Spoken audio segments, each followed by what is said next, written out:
Hello everyone, welcome to the VOC weekly news program, where we bring you the latest and most significant news from Chinland this week. My name is Hilary Zoe, and let's go ahead and look at our headlines for tonight. The Chin National Front (CNF) has announced plans to intensify military efforts to make Chin State free from military presence by the end of 2025. In northern Chin State, Thidim Township Council has announced that its defense force, PDA Thidim, will work alongside Allied resistance forces to reclaim Thidim Town. The council stated that no organization has the authority to oppose this mission. In Sagaing Region's Tamu district, the military junta launched 3 airstrikes on Kampat Town and Kanan village. Tragically, 6 civilians, including a young child, lost their lives.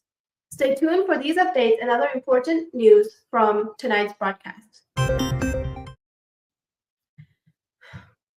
The Chin National Front (CNF) has announced its plans to intensify military efforts to establish Chin State as a military-free region by the end of 2025. According to CNF spokesperson Salai Tatni, the Myanmar military junta's administration is currently operational only in Hakka and Thidim, with junta-controlled defense forces restricted to battalion headquarters. Meanwhile, Chin resistance forces have taken control of over 80% of Chin State's territory. The CNF aims to capture the remaining towns still under junta control as part of their strategy to achieve this goal. The 9 townships of Chin State have seen varying levels of conflict. While Hakka, Phalam, Thidim, and Tanjang remain under partial junta presence, townships like Tonzang, Matupi, Mindat, Kapalet, and Palewa are now reportedly free from military occupation. Ongoing clashes have been reported near Phalam and Tanjang, with the junta resorting to airstrikes in these areas. Stay tuned for more updates on this critical situation. The Thidim Township Council has announced that its defense force, PDA Thidim, will lead a coordinated operation with Allied resistance forces to reclaim Thidim Town in northern Chin State. In a statement issued on January 14th, the council declared that no organization has the authority to oppose this operation and called on all resistance groups actively fighting the junta to join forces in the mission.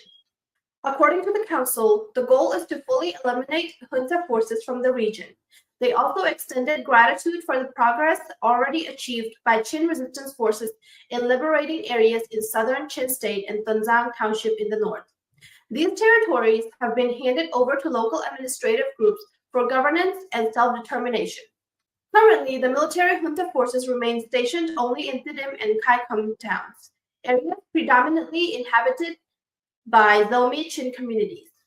The council emphasized the urgency of reclaiming these towns and encouraged all revolutionary groups genuinely committed to defeating the military regime to join the battle for Thidim. Thidim Township is home to 4 resistance forces actively opposing the junta: PDA Thidim, PDF Zoland, CDF CDM Stiyin, and CDF Hualngoram. However, the ZRAEC, which has not joined the revolutionary forces and is apparently allied with the SAC, is also present in the region. Among the active resistance groups, PDA Thidim, CDF CDM Stiyin, and CDF Hualngoram are officially aligned with the Chinland Council. In the Mu district of Sagaing region, the military junta launched 3 airstrikes targeting Kampat Town and Kanan village, under the control of revolutionary forces. Reports indicate that 6 civilians, including a 3-year-old child, were killed and at least 5 others were injured. The airstrikes occurred on January 16th around 8:30 p.m. with the junta targeting Ward 1 in Kampat Town with high explosive bombs. Following this, Kanan Model Village's monastery was also bombed, according to ground-level military sources. The attacks resulted in significant destruction, including the monastery and around 20 residential homes. Kampat Town, located along the Galay-Tamu Road near the India-Myanmar border, was previously captured by the National Unity Government (NUG) Ministry of Defense and Allied Revolutionary Forces on November 7, 2023. Kanan Model Village had already experienced tragedy last year. on January 7, 2024, when junta airstrikes killed 17 civilians, including 6 children. The recent airstrikes are part of a pattern of escalated military aggression by the junta in early 2025, targeting territories they have lost control over. Reports suggest that more than 50 civilians have been killed nationwide due to airstrikes within the first 2 weeks of January. In southern Chin State's Chinland Township, the junta forces have fully withdrawn as of December 21, 2024.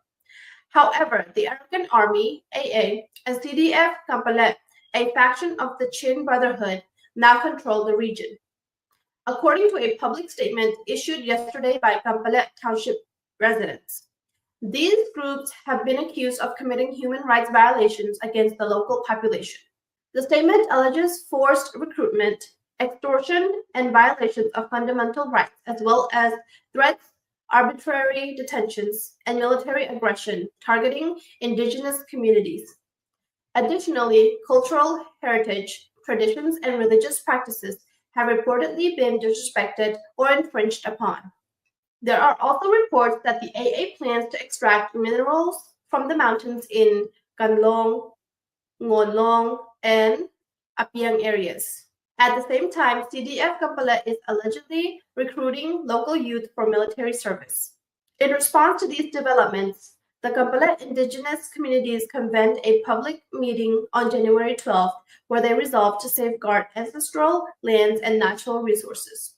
They declared that no individual or group is permitted to exploit their resources or interfere in local matters without consent. The community also warned that if the AA and CDF Chinland continue to disregard public decisions and sentiments, the indigenous people are prepared to resist and counter any actions through armed self-defense. Thank you for tuning into the VOC English News program. We'll be back with more updates in our next broadcast. We hope to see you again next week.